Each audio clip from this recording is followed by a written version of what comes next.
An incredible 67 Camaro convertible owned by Brian Birkland is the winner of the RockAuto Restored Award today here in Bakersfield.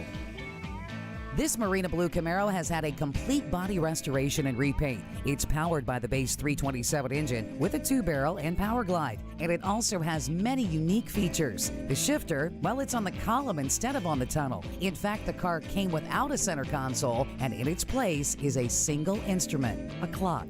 The seats came from the factory with optional headrests, which were actually not a safety requirement until several years later. Fewer than 3,000 1967 Camaros were delivered with headrests, which were a $50 option.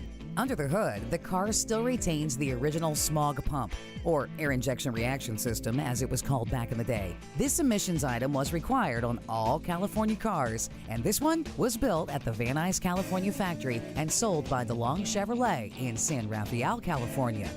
Brian's Camaro is a numbers-matching car, and after a recent repaint, he restored the PTB, paint, trim, and body ink stamps that the factory inspectors marked on the car. He also restored the number 18 that was originally located on the firewall.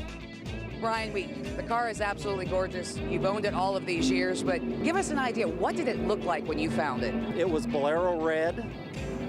They had torched the spring, so it probably sat 3 inches lower than it does now.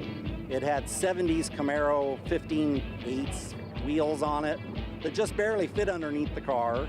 And the owner I bought it from said he was thinking of converting it to an RS and putting the 350 in it. And I said, don't touch it. It's all there. It's a numbers matching Los Angeles car. Congratulations to Brian Birkland and his beautiful blue Camaro convertible for winning the RockAuto Restored Award here today in Bakersfield.